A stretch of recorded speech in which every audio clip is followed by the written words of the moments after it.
August 1992. Here we go. I'm just going to dive right in because I have no anecdotes for August 1992. So we're just going to jump right into these books. And the only copy of any of these that I have, I left over there instead of putting it on the table like I normally would. So you're going to watch me reach all the way over here to grab this book. The first book I read in August of 1992 is Dick Tracy, The Secret Files. This is edited by Max Allan Collins and Martin H. Greenberg. And it's just an anthology. It's a short story collection of Dick Tracy stories. And you've got authors like Mike Resnick, Rex Miller, F. Paul Wilson, Ed Gorman, Barbara Collins, John Lutz, and many, many more, or however many more there are. But the stories take place everywhere from like as far back as 1941 to the modern day, which of course at this point, well, was this new in 92? 1990. So there you go. But big Dick Tracy fan, big Max Allan Collins fan. So a book I want to reread, as with so many of the books I have. Dick Tracy, of course, capitalizing on the Warren Beatty movie that had come out. All right. Next up, we have Double Deuce by Robert B. Parker. And this one, a teenage girl and her baby are gunned down. And so this neighborhood, gunned down by a gang, maybe caught in the crossfire. So this neighborhood hires Hawk and Spencer to protect them, find out who did it, maybe exact some vengeance. And while all this is going on, Susan Silverman, Spencer's significant other, wants him to move in with her. It's Spencer again, as always. Every time I talk about these Robert B. Parkers, it's good stuff. Spencer's such a great character. Hawk is such a great character. Then we have the only nonfiction book that I read in August of 1992, and it's called A Sports Bestiary by George Plimpton with drawings by Arnold Roth.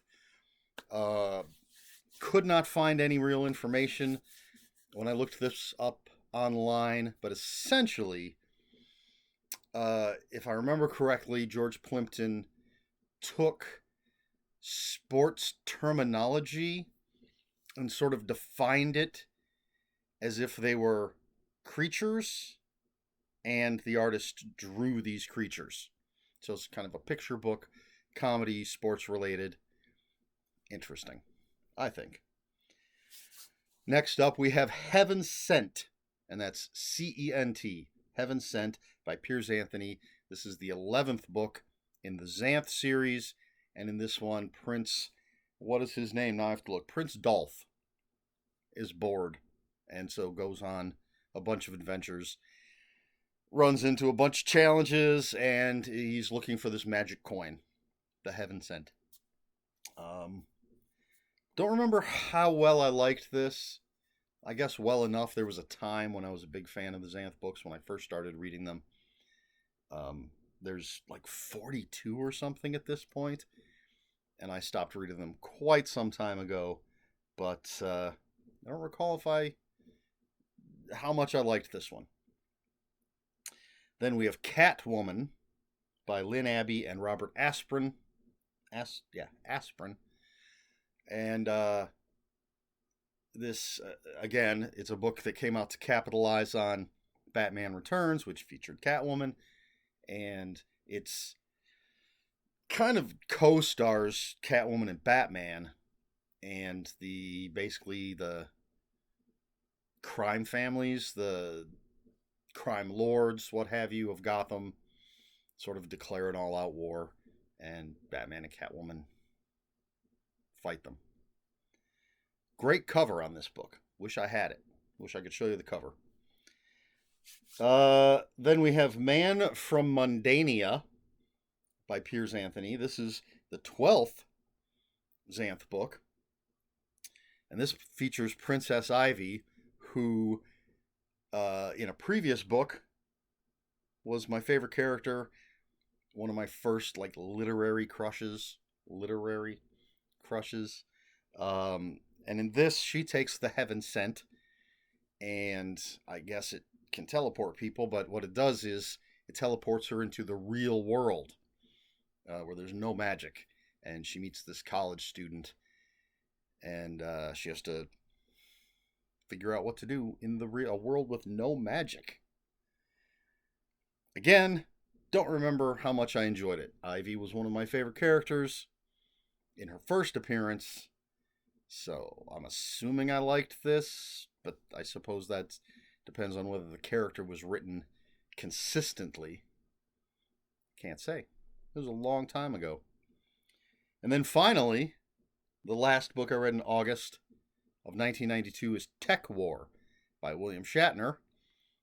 That may sound familiar because I read it back in January of 1992. I don't know why I was rereading a book in the same year that I initially read it, but apparently I did. Tech War stars Jake Cadigan. There's this tech drug. He's framed for being a tech drug dealer, and he has to, I think he ends up going to prison. I think it's a cryogenic thing. And once he's out, he has to figure out who framed him and, again, bring them to justice or get revenge. I don't recall. But that's it. That's all I read in August of 1992. Pretty quick list. Not a lot to say about any of these books, really. If I had to pick a favorite, I'd say it's a toss-up between the Dick Tracy and Double Deuce by Robert B. Parker. As I said, Spencer's always good. So, yeah, you know what? I'm going to forego a question. You don't want to sit there and watch me try to think of something. And I wasn't smart enough to think of one before I started this video. So, you're off the hook. No question this video. But if you have any comments, questions, or corrections, please put them in the comments below. Comments are open for spoilers. Just post a spoiler warning. We try to be polite here on my channel. Please like, share, and subscribe. You know how YouTube works. And if you'd care to follow me on other social media, my Twitter is @Ronin5757.